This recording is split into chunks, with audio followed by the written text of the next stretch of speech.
Debra, thank you so much for taking the time to join and talk a little bit about your career path. So dive in and tell us about your journey. Well, thanks for having me today, Laurie. I'm really excited to share a little bit of my journey. I'm a registered dietitian by trade, and I'm the food and nutrition coordinator with the Alberta Pulse Growers Commission. And our vision is to have pulses on every farm, on every plate. And I'm part of that on every plate part of it. So my role is to look for opportunities where we can connect consumers, teachers, dietitians, health professionals, anybody who wants to learn anything about pulses, but connect them to our pulse story here in Alberta with our producers, learn more about the agriculture around pulses and about agriculture in general. And the other part of that too is, what are pulses? Telling people what they are, the versatility of pulses, how to cook with them, and the different types of dishes and the different roles that pulses play, not only in nutrition, but also, nutrition for people, but nutrition for the land as well.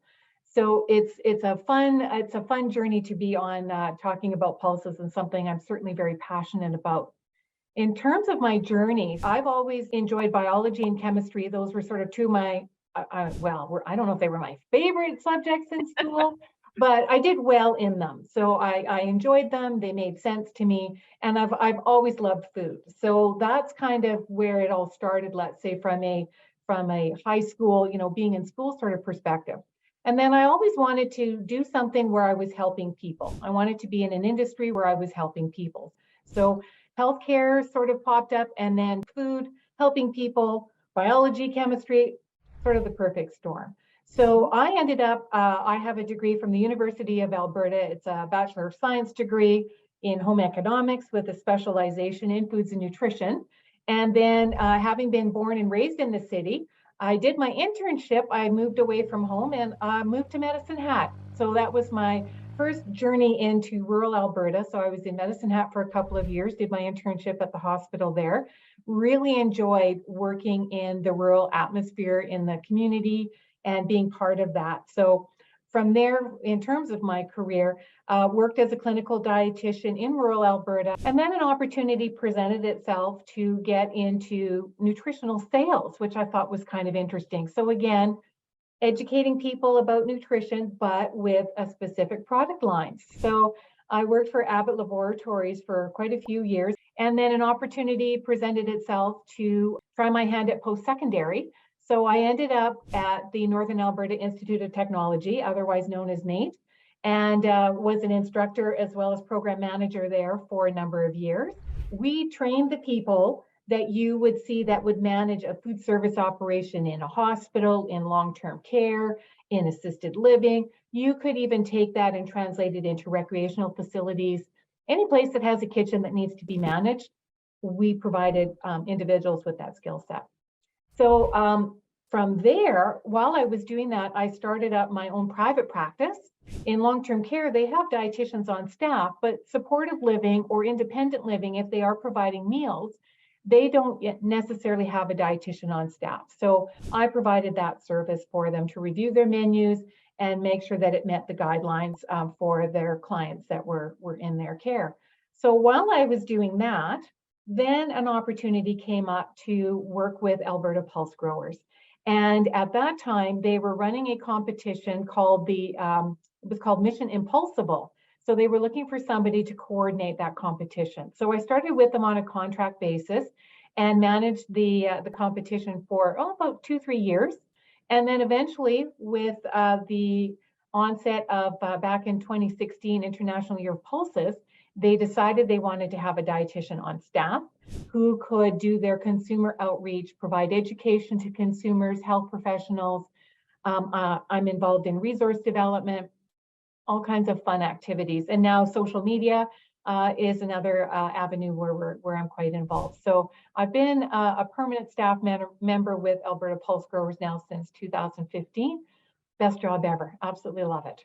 Have you seen through the years, Debra, an interest growing from consumers directly? So when you first started, now you weren't, again, you were in a little bit of a different role, but have you seen a surge in, where does my food come from, and the nutritional connection to that, placing it back with agriculture? Have you seen that through the years increase?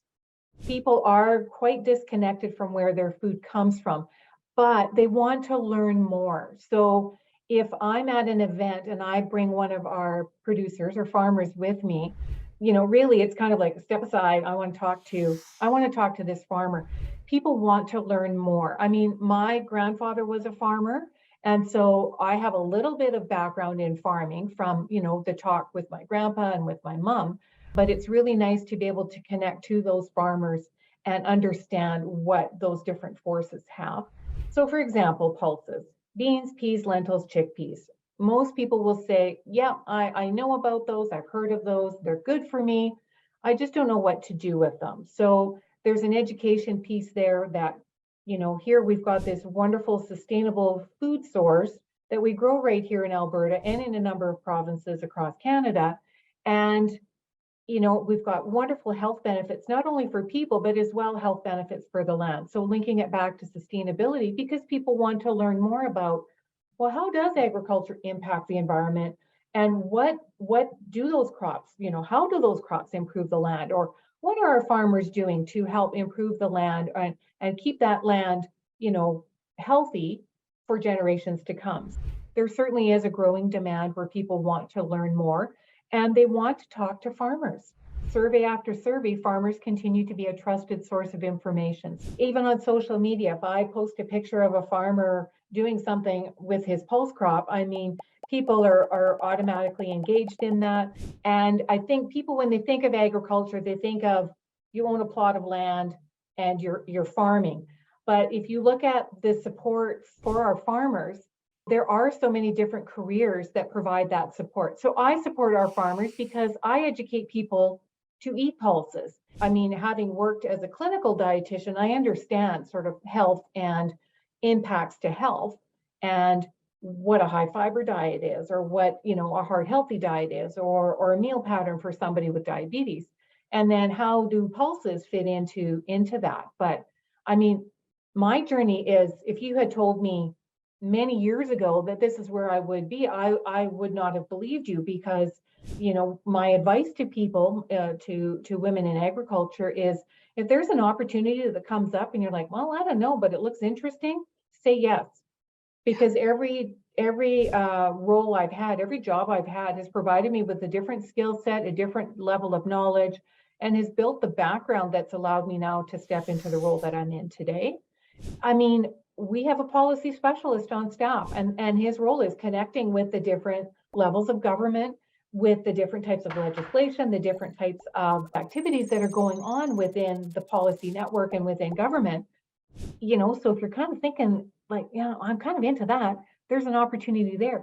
Technology, all you have to do is have a farmer take a picture of the inside of his combine or his seeder. I mean, it looks like a gamer's paradise, because there's screens, there's, and the capability of drones or self-driving equipment. Like ag is number 2 for technological advances out of all of the types of careers that are out there. So I think there's lots of different opportunities. Are you into accounting? Guess what? Agriculture accounting is a specialty unto itself. I think there's lots of really interesting opportunities from a STEM perspective. The support network around farmers, like the possibilities are absolutely endless. It's a win-win situation. I get the best job ever, and they've got the best job ever, and together, we provide that synergy. So it's a really wonderful area to be involved in. And I think, anybody, if you can get your foot in the door, any career path, to me, I think kind of will take you here. But like I say, my big thing is say yes to those opportunities. Maybe they're a little bit scary. Maybe you think, oh, I don't know if I have 100%. You know what? You're going to learn. And if you're dedicated and you want to learn, I mean, it'll take you places, definitely.